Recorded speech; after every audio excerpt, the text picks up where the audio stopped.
안녕하세요. 사도행전 성경 공부 22번째 시간을 시작하겠습니다. 이번 시간에는 24장 24절부터 25장 27절까지 말씀을 두 개의 영상으로 나누어 보도록 하겠습니다. 사도 바울은 가이사랴에서 총독 벨릭스의 재판을 받았습니다. 예루살렘의 종교 지도자들이 데리고 온 변호사 더둘로의 고발에 맞서 바울은 자기 변호를 잘 해냈습니다. 그러나 종교 지도자들과의 정치적 관계를 무시할 수 없었던 총독 벨릭스는 판결 선고를 연기하고 예루살렘에 있는 천부장 루시아가 오면 판결을 내리겠다라고 합니다. 이어지는 상황을 보면 실제로 천부장이 가이사랴에 왔었는지는 저희가 알 수 없고 총독 벨릭스는 바울을 그저 계속 구금해 두고 이 문제에 대해 결론 내리는 것을 차일피일 미뤘던 것 같습니다. 24절을 보면 수일 후에 벨릭스가 그 아내 유대 여자 드루실라와 함께 와서 바울을 불러 그리스도 예수 믿는 도를 들었다라고 하는데, 재판이 있었고 며칠 지나지 않아서 이제 벨릭스가 바울을 다시 부른 것이죠. 근데 이번에는 재판을 하려고 부른 것이 아니라 그리스도 예수 믿는 그 도에 대한 이야기를 듣고자 하여서 바울을 불렀습니다. 근데 그때 벨릭스 옆에 그의 아내 유대 여자 드루실라가 있었다라고 하죠. 우리가 지난주에 배웠던 내용에서 22절 말씀을 저희가 보았는데요. 벨릭스가 이 도에 관한 것을 더 자세히 알았다라는 말씀이 있었습니다. 벨릭스가 어떻게 이 예수 믿는 도에 대한 내용을 잘 알 수 있었을까? 아마도 그의 아내가 유대 여자였기 때문이었을 것이다 라는 말씀을 이제 드렸었는데요. 실제로 이 유대 여자 드루실라는 예수 믿는 도에 관심이 많았던 것 같습니다. 그래서 남편 벨릭스와 함께 바울을 따로 불러서 그로부터 그에 관한 이야기를 더 듣고자 했던 것이죠. 유대 여자 드루실라가 어떤 사람인지 잠깐 좀 말씀을 드리면요. 이 사람은 헤롯 아그리파 1세의 딸이었습니다. 막내딸이었다라고 이야기가 되는데요. 이 헤롯 아그리파 1세가 성경에 등장을 합니다. 12장 1절과 2절에 언급되는 헤롯 왕, 이 사람이 바로 헤롯 아그리파 1세인데 초대교회의 예루살렘 교회 박해를 이제 하였던 사람이고, 특별히 예수님의 12제자 중에서 요한의 형제 야고보를 죽였던 사람이 바로 그 헤롯 아그리파 1세입니다. 우리가 사도행전 12장 공부를 할 때 그 헤롯 대제로부터 내려오는 오랜 시간 이 유대 지역을 통치하였던 헤롯 가문에 대한 이 가계도를 좀 보여드렸던 적이 있는데요. 제일 위에 있는 저 헤롯 더 그레이시라고 하는 사람이 이제 헤롯 대제입니다. 제일 처음 성경에 헤롯 왕으로 등장하는 사람인데, 마태복음 2장 1절과 누가복음 1장 5절에서 예수님께서 태어나셨을 당시에 유대 온 땅, 또 가나안 땅 전체를 다스리던 사람이 바로 이 사람이었죠. 이 사람에게 아내들이 여러 명 있었는데요. 그 여러 명의 그 아내들을 통해서 그는 많은 자녀들을 낳습니다. 이 중에 세 사람이 또 성경에 등장을 하는데, 누가복음 3장 1절에 등장하는 헤롯 왕이 이제 헤롯 안티파스이고요. 마태복음 2장 22절에 아켈라오라는 왕이 등장하고, 또 헤롯 빌립이라는 왕이 누가복음 3장 1절에 또 언급이 됩니다. 이처럼 헤롯 대제가 죽은 이후에 이제 이스라엘 땅 전체는 이렇게 헤롯 안티파스, 아켈라오, 헤롯 빌립이라는 세 명의 아들들에게 이제 나누어지게 되고, 이들은 복음서에서 분봉왕이라는 이름으로 불리게 되죠. 그런데 사도행전에 이르러서 앞서 우리가 12장에서 보았던 그 헤롯 왕은 이제 이 헤롯 대제의 이제 손자가 됩니다. 그 손자가 헤롯 아그리파 1세라는 사람이 있는데, 이 사람이 또 이제 자녀들을 낳고요. 그 자녀들 중에 이제 막내딸에 해당되는 사람이 바로 오늘 본문에 나오는 드루실라인 것이죠. 여전히 아주 오랜 시간이 지났지만 이 헤롯 가문의 사람들이 계속해서 이스라엘 땅에서 정치 지도자로의 역할을 하고 있고요. 또 이들이 종교 지도자들과 결탁해서 이스라엘 백성들을 이끌어가는 사람들로 남아 있었습니다. 근데 바로 그 드루실라가 이제 벨릭스와 함께 그리스도 예수에 대한 그 도를 배우고자 했던 것이죠.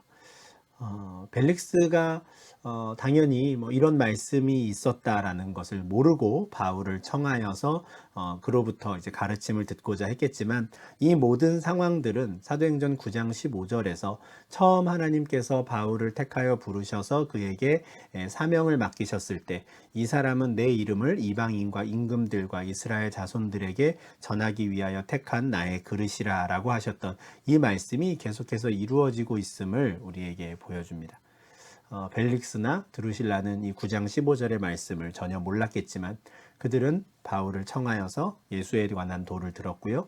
그 시간들을 통해 하나님께서는 역시나 바울을 그렇게 택하신 목적에 맞게 임금들에게도 이제 복음을 전하는 하나님의 사역자로, 예수 그리스도의 사도로 그렇게 사용하신 것이죠. 그러면 바울은 복음의 많은 내용들 중에 특별히 이 벨릭스와 드루실라에게 무엇에 관한 내용을 전하였을까? 25절에 그 내용이 있습니다.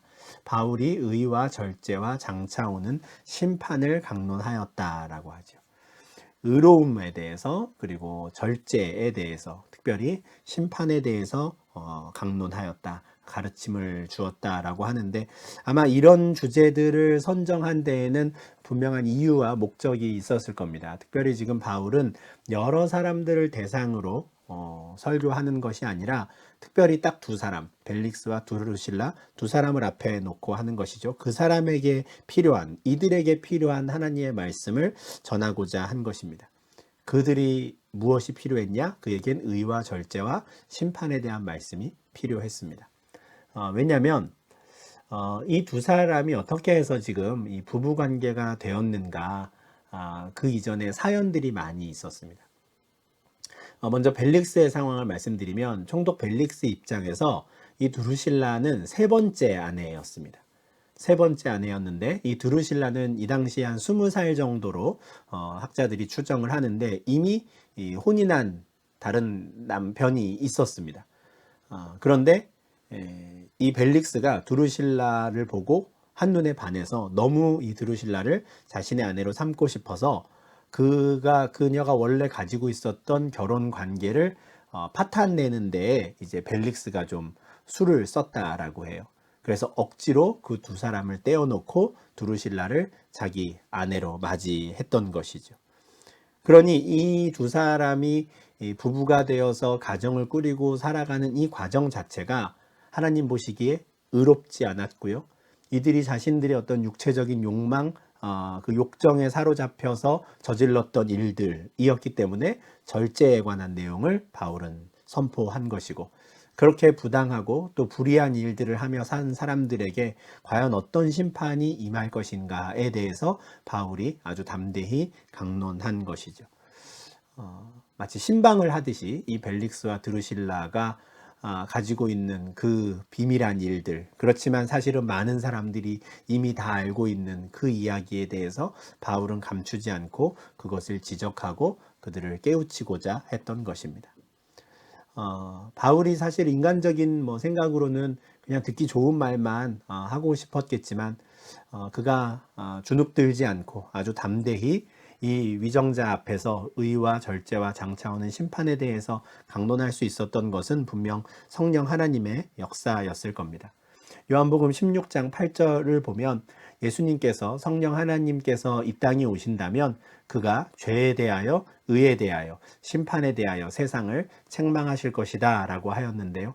이처럼 성령께서 바울을 통하여 강하게 역사하셨을 때 그들이 범했던 죄, 절제하지 못했던 것들, 그리고 의로움에 대해서, 장차 오는 심판에 대해서 바울을 통해 그들에게 선포하시고 책망하신 것이죠.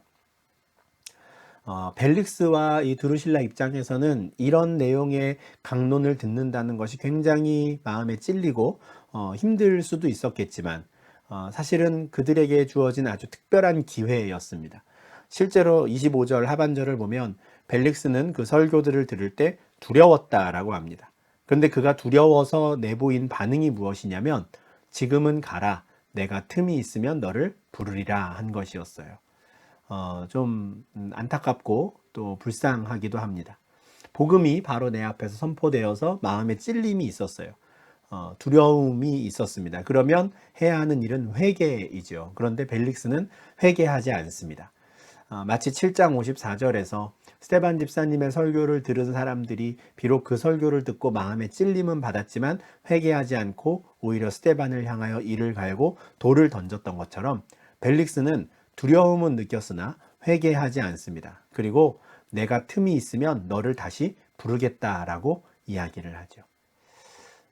마치 마태복음 22장에서 예수님께서 천국 잔치를 베푸신 이후에 이제 종들을 보내어서 이 잔치에 초대한 사람들을 오라라고 청하였을 때 그들이 돌아보지도 않고 한 사람은 자기 밭으로 한 사람은 자기 사업하러 가서 천국 잔치에 오지 않았던 그런 사람들과 같습니다.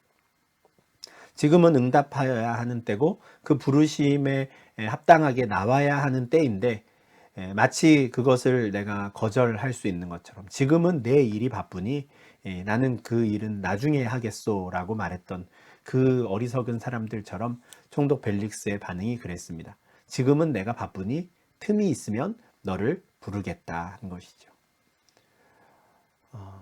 근데 이후에 26절을 보면 실제로 벨릭스가 바울을 몇 번 더 불렀던 것은 사실인 것 같습니다.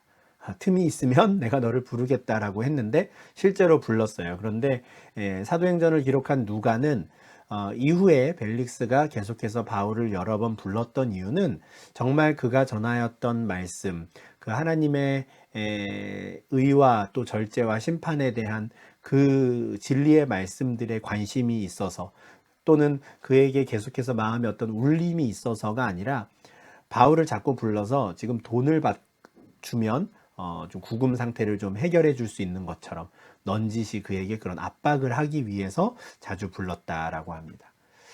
총독 벨릭스라는 사람이 어떤 사람인지 다시 한번 보여주는데요. 그는 탐욕에 사로잡힌 사람이었고 아주 세상적인 욕망에 빠져 있었던 사람입니다. 그래서 자신에게 의와 절제와 심판에 대한 강론을 선포한 바울에게조차도 돈을 더 받을 수 있을까 싶어서 자주 불렀다라는 것. 참 씁쓸한 마무리인데 총독 벨릭스에게 주어졌던 아주 황금 같은 구원의 기회가 상실된 것 아닌가 하는 생각을 하게 됩니다. 근데 이런 식으로 돈을 받을까 하여 바울을 한 번 부르고 두 번 부르고 하면서 바울을 계속 가이사랴 그 헤롯 궁에 가두어 두고 구금하고 있었던 그 상태가 무려 2년이나 이어집니다. 이태가 지난 후 보르기오 베스도가 벨릭스의 소임을 이어받으니 벨릭스가 유대인의 마음을 얻고자 하여 바울을 구류하여 두니라 이죠. 2년 뒤에 이 재판이 있었던 그 해로부터 만 2년이 지나서 이제 벨릭스는 총독의 자리에서 내려오고요. 새로운 총독 보르기오 베스도가 옵니다. 그 2년 동안 벨릭스는 아무것도 하지 않고 재판에 대한 결론도 내리지 않고 바울을 그대로 둔 것이지요. 물론 우리가 지난주에도 말씀드렸지만 아이러니하게도 이런 상황으로 말미암아 바울은 오히려 더 안전하게 보호를 받을 수 있었습니다. 그리고 그에게는 자유가 주어져 있었고요. 가이사랴의 여러 친구들이 바울을 만나고 왕래하는 것이 허용된 상태였습니다. 그러니 재판이 사실 일찌감치 끝나가지고 그냥 예루살렘이나 어디나 바울이 돌아다니다가 유대인들의 공격을 받는 것보다는 훨씬 안전한 상태에 있었던 것은 사실입니다. 그렇지만 바울 입장에선 굉장히 좀 답답한 2년의 시간이 아니었을까 싶고요. 또 벨릭스의 입장에서 본다면 정말 그 하나님의 사역자 예수 그리스도의 사도를 바로 옆에 두고 그로부터 2년 동안이나 하나님의 말씀을 들었음에도 불구하고 그의 완악한 마음이 꺾이지 않는, 녹아내리지 않는 또 안타까운 그 2년이라고 할 수 있습니다. 벨릭스의 관심은 돈에 있었고요. 또 유대 지도자들과 좋은 관계를 유지하는 것, 유대인들의 마음을 얻는 데에 있었습니다. 하나님 나라에 그의 마음이 있지 않았지요. 그러다 보니 이 2년이라는 시간을 이렇게 그냥 정치적인 계산 속에서 흘려보내게 되는 것입니다. 이렇게 해서 총독 벨릭스의 역할이 이제 끝이 나고요. 이제 2년 만에 새로 부임한 베스도의 시대가 됩니다. 25장부터는 이제 총독 베스도의 시대의 상황인데요. 베스도가 부임한 지 3일 후에 가이사랴에서 예루살렘으로 올라갔다라고 합니다. 누가가 아주 구체적으로 이 3일이라는 이 기간을 언급한 것은 그만큼 이 사람이 좀 부지런한 사람이었다라는 것을 보여주고자 한 것 같습니다. 기록에 따르면 이 베스도가 총독으로 재임한 시기는 짧게는 2년이라는 기록도 있고 또 길게는 한 4년이라는 기록도 있는데요. 아무튼 앞서 있었던 전임자 총독 벨릭스보다는 굉장히 짧은 시간을 유대 총독으로 일했던 것 같습니다. 그렇지만 전임자에 비해서 베스도에 대한 평가는 굉장히 좋습니다. 이 사람은 성실한 사람이었던 것 같고요. 앞선 사람에 비해서. 그리고 로마법의 좀 수호자와 같은 법을 굉장히 잘 지키고 준수하려고 했던 사람이라는 평가가 이제 그 당시의 역사가들에게 있었다는 것을 좀 발견할 수 있습니다. 실제로 베스도는 부임한 이후에 뭐 그냥 늦장 부리지 않고 바로 3일 만에 예루살렘으로 가죠. 왜냐하면 그곳에 유대 종교 지도자들, 정치 지도자들이 있기 때문입니다. 비록 가이사랴는 이제 유대 총독의 총독부가 있는 곳이지만 아무래도 이스라엘 사람들의 마음의 중심 또 수도는 예루살렘이죠. 그래서 부임한 총독이 예루살렘에 가서 그곳에 사내들인 공회원들을 만나고 인사를 나누는데 그는 그 일을 지체하지 않고 3일 만에 한 것입니다. 그가 예루살렘에 나타나니까 아마 사내들인 공회원들이었을 텐데요. 유대인들 중에 높은 사람들이 대제사장들과 함께 와서 다시 한번 바울을 고소합니다. 2년이라는 시간이 지났지만 이들은 바울을 죽이고자 하는 마음을 놓지 않고 있었습니다. 아마 정치적인 상황, 종교적인 상황도 많이 달라진 것 같습니다. 2절에 보면 대제사장들이라고 하는데요. 대제사장 아나니아가 있었는데 그 사람 말고 그 사람이 이제 그 자리에서 내려오고 새로운 대제사장이 또 세워진 것 같습니다. 그런데 이 대제사장 아나니아가 여전히 대제사장으로서의 영향력을 발휘하고 있었기 때문에 원래는 한 명밖에 없어야 하는 대제사장인데 대제사장들이라고 하는 굉장히 좀 혼란스러운 정치 종교적 상황이 유대인들 사이에 있었다는 것을 보게 되고요. 그들은 이제 다들 한 마음이 되어서 바울을 여전히 죽이고 고소하고자 한 것이죠. 그래서 베스도가 나타나니 그에게 새로운 부탁을 합니다. 지금 가이사랴에 구금되어 있는 바울을 예루살렘으로 좀 옮겨 주십시오라고 요청하는 것이죠. 그 목적이 무엇이었습니까? 이는 길에 매복하였다가 그를 죽이고자 함이더라입니다. 2년 동안 그들은 이 생각을 지우지 않고 있었습니다. 2년 전에 유대인들 중에 당을 지어서 맹세한 사람들이 있었죠. 바울을 죽이기 전에는 먹지도 아니하고 마시지도 아니하겠다 한 사람이 40여 명이나 되었었습니다. 그때 이들은 종교 지도자들에게 청해서 지금 천부장 루시아의 보호 아래 있는 바울을 공회로 다시 불러주십시오. 그러면 우리가 숨어 있다가 그를 죽이겠습니다. 라고 하였는데 실패했었습니다. 그런데 똑같은 계획을 2년 만에 다시 실행에 옮기고자 하는 것이죠. 새로 부임한 총독 베스도는 이 사내들인 공회원들의 부탁을 거절하기가 조금 쉽지 않았을 겁니다. 어떻게든 첫인상이 중요하니까 그들을 처음 만났을 때 내가 그들에게 호의적인 사람이다 라는 제스처를 보이고 싶었겠지요. 이들은 그 점을 이용하고자 했던 겁니다. 첫 번째 부탁이 바울을 자신들에게로 보내달라라는 겁니다. 마치 이곳에서 합법적인 재판을 우리가 하려고 하는 것처럼 말은 하겠지만 그들의 목적은 길에 매복하고 있다가 바울을 죽이는 것입니다. 그런데 4절과 5절에서 베스도가 이렇게 대답합니다. 바울이 가이사랴에 구류된 것과 자기도 멀지 않아 떠나갈 것을 말하고 또 이르되 너희 중 유력한 자들은 나와 함께 내려가서 그 사람에게 만일 옳지 아니한 일이 있거든 고발하라 하니라 하는 것이죠. 참 성령 하나님께서 역사하신 일이라고 생각을 하는데 처음 만난 사내들인 공회원들이 한 그 부탁을 베스도는 거절합니다. 바울은 가이사랴에 구류되어 있다라고 말하죠. 그는 가이사랴에서 재판을 받을 것이다 이 말입니다. 그리고 나도 예루살렘으로 그를 데리고 와서 재판할 수 있을 만큼 여기에 오래 머물러 있지 않을 것이다 하는 것이죠.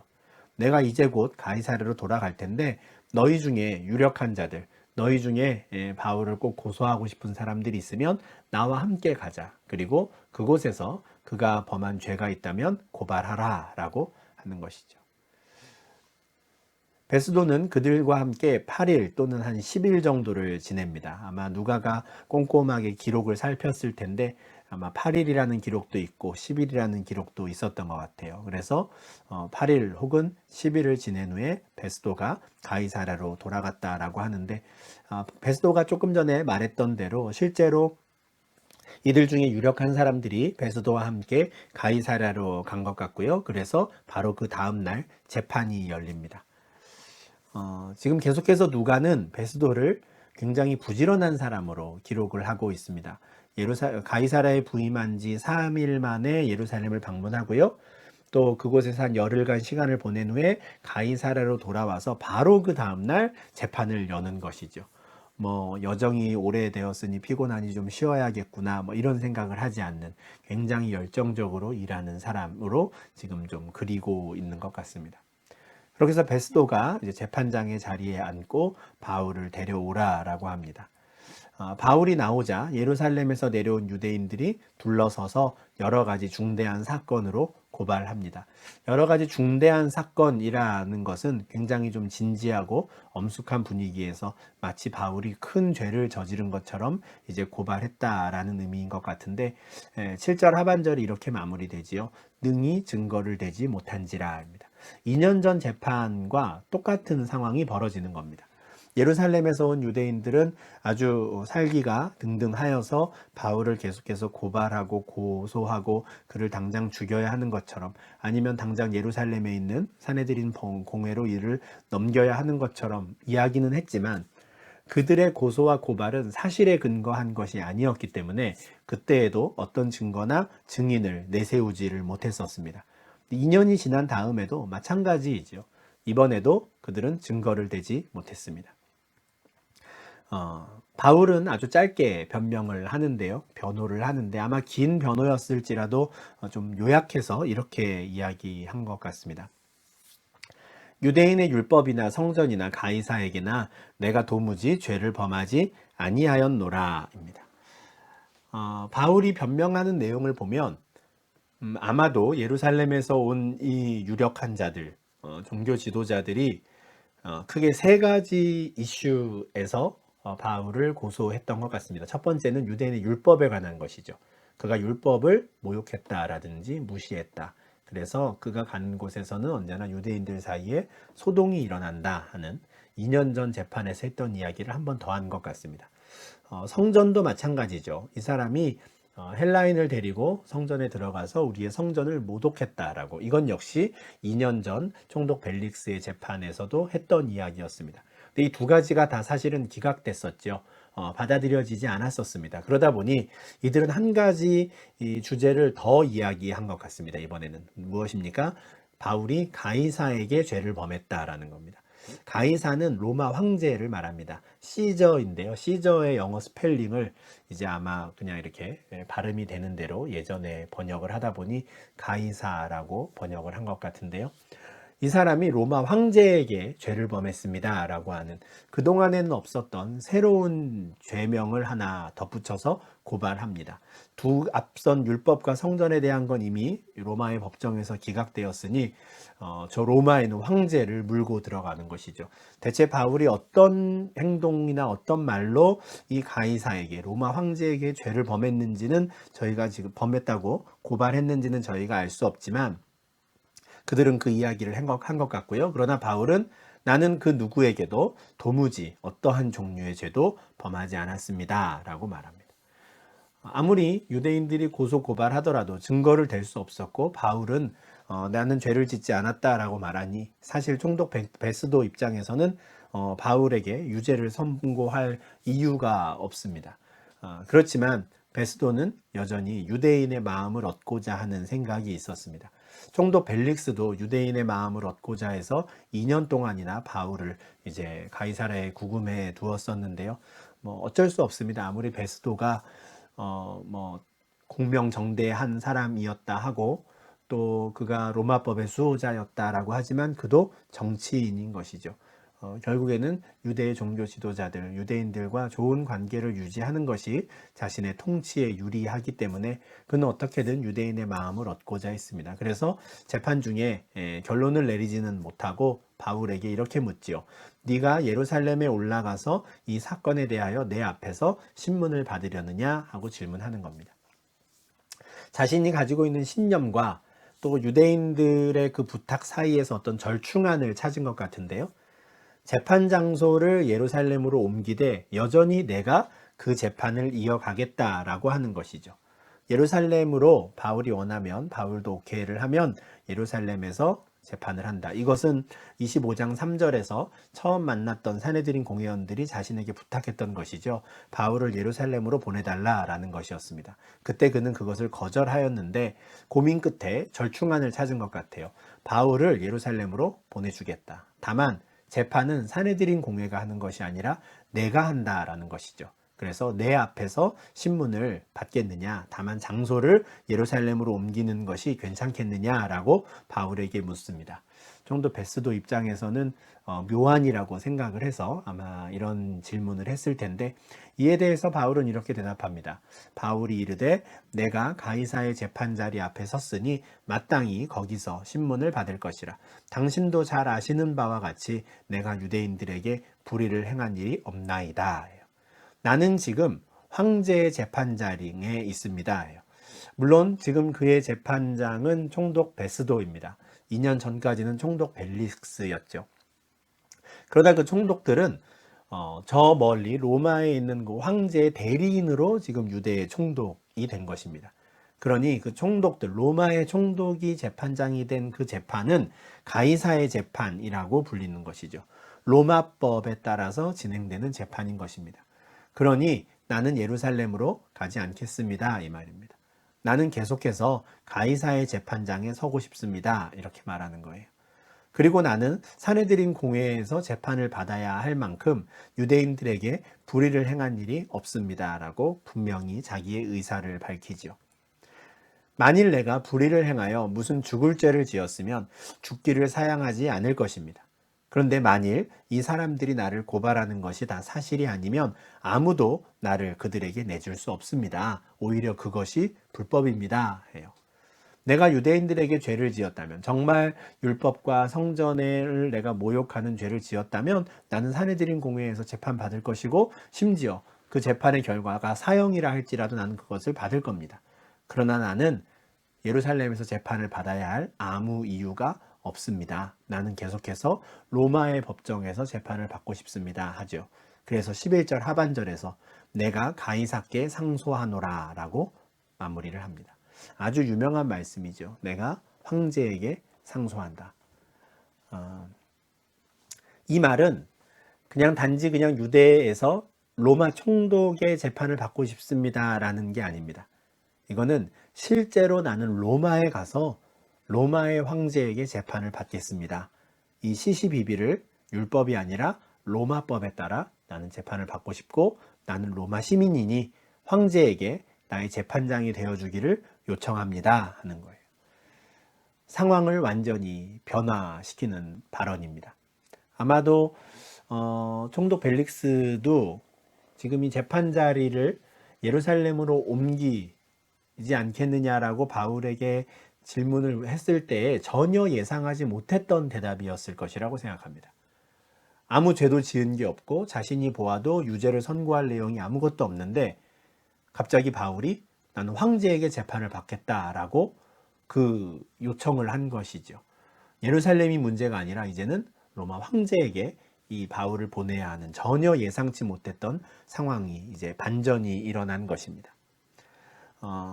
우리가 앞선 성경 공부에서 지금 이스라엘 가이사랴 지역에 가면 이 예수님 당시에 헤롯이 세웠던 헤롯궁 터가 이제 유적으로 남아 있는 것을 제가 사진을 보여드렸었는데요. 그 헤롯궁 터가 저 바닥까지 쭉 나가 있는 그 그림이 이렇게 있었습니다. 근데 그 중에 유적지 흔적들 중에 지금 보여드리는 것처럼 저 작은 이제 표지판이 이렇게 세워져 있는 곳이 하나 있었습니다.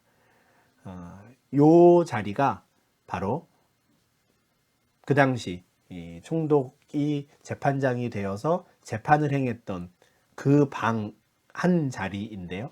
아마도 이곳에 섰던 바울이 나는 황제에게 가이사에게 상소하노라 라고 선포하였을 것이다 라고 추정해서 이곳에 이제 이런 안내문을 세워 놓은 것이죠. 그 넓은 재판장 방 한가운데에 서서 바울이 지금 총독 베스도에게 나는 황제에게 상소합니다 라고 요청을 하는 겁니다. 그가 이렇게 황제에게 상소한 것은 뭐 하급 재판에서 패소해가지고 내가 이 부당한 결과를 받아들이기 싫어서 상급 재판에 또 상급 법원에 제소를 요청하는 이런 항소가 아닙니다. 이것은 자신이 가지고 있던 로마 시민의 권리를 사용한 것인데요. 로마 시민의 권리가 이런 게 있었습니다. 재판도 하지 않고 즉결 처벌이나 강제 집행이나 고문을 하는 것으로부터 비공개적인 혹은 공개적인 체포로부터 그리고 이탈리아 바깥에서 치안 판사가 실제적인 재판을 하는 것으로부터 보호받을 수 있는 로마 시민의 권리입니다. 지금 내가 이곳에서 부당한 재판을 받으니 나는 억울합니다. 상급 재판에 항소합니다. 라는 게 아니고요. 그냥 나는 여기서 재판을 받기 싫습니다. 나는 황제에게 직접 재판을 받고자 합니다. 라고 요청하는 것. 이것은 로마 시민권을 갖고 있는 사람들의 권리였습니다. 그동안 바울은 자신이 로마 시민권자인 것을 아주 결정적인 순간에 사용하지요. 유대인들에게 돌에 맞고 매를 맞고 할 때에도 그냥 다 맞았었는데 부당하게 로마의 관리들이 그를 대우하려고 하였거나 또는 복음이 한참 선포되고 이제는 복음이 전파되어 가는 과정 중에 혹시라도 기독교가 어떤 이단이라든가 또는 사람들을 소동케 하는 폭동을 일으키는 사람들로 오해를 받을 수 있는 상황이었을 때 그는 자신이 로마 시민인 것을 활용하여서 그 상황을 반전을 시켰습니다. 이번에도 마찬가지입니다. 계속해서 예루살렘에 있는 종교 지도자들이 자신을 데리고 와가지고 죽이려고 하는 이 상황에서 그리고 총독 베스도가 이제 막 부임해서 그들의 청을 완전히 무시하기는 조금 어려운 참 정치적으로 곤란한 상황이었을 때 바울은 이 권리를 사용하여서 나는 로마 황제에게 직접 재판을 받겠다라고 상황을 반전시키는 겁니다. 12절을 보면 실제로 베스도가 좀 당황했던 것 아닌가 하는 모습을 보입니다. 재판 중에 배석자들과 상의를 하죠. 이 배석자들은 분명히 법적인 조언을 하는 그 당시에 판사들이었을 겁니다. 법무관들이었을 거예요. 지금 바울이 로마 시민권자인데 이 사람이 로마 황제에게 상소하였다. 어떻게 해야 할 것인가? 이 사람을 예루살렘으로 보내야 하는가? 여기 두어야 하는가? 아니면 실제로 로마까지 보내야 하는가? 함께 심도 있는 상의를 했을 텐데 상의의 결과 그는 이런 결론을 내립니다. 네가 가이사에게 상소하였으니 가이사에게 갈 것이라. 바울의 그 상소를 받아들이기로 한 것이죠. 로마 시민권자의 그 권리를 사용할 수 있도록 존중하고자 한 것입니다. 상황이 예상치 못한 방향으로 흘러가고 있지만 어느 순간 바울은 자신이 이 권리를 사용해야겠구나라고 생각했던 것 같습니다. 분명히 성령 하나님께서 그에게 이 마음을 주셨을 텐데요. 23장 11절에서 정말 예루살렘에 있는 그 사내들인 공회원들 앞에서 그가 그렇게 자신을 변호하고 증언하는 이야기들을 이제 하였을 때 그날 그에게 나타나신 예수님께서 담대하라 내가 예루살렘에서 나의 일을 증언한 것 같이 로마에서도 증언하여야 하리라 라고 하셨는데 실제로 이 말씀을 이루기 위해서 바울은 자신이 로마 시민권자로서 갖고 있는 권리를 이제 사용을 하지요. 이것은 바울의 오랜 꿈이기도 했습니다. 세 번째 전도 여행 중에 그가 에베소에 있을 때 그는 처음으로 나는 로마에도 가서 이제 복음을 전해야겠구나라고 생각을 하지요. 19장 21절에서 바울이 마게도냐와 아가야를 거쳐 예루살렘에 가기로 작정하여 이르되 내가 거기 갔다가 후에 로마도 보아야 하리라 라고 하였는데 이 그의 첫 어떤 꿈일까요? 비전이라고 하는 것, 땅끝까지 이르러 복음을 전하고자 했던 그 일이 이제는 실제 구체적인 현실이 되어서 나타나는 것이 비로소 25장 11절 12절에서 그것이 실제 현실이 되어서 하나하나 단계가 진행되어 가기 시작한다라는 것을 이제 보게 됩니다.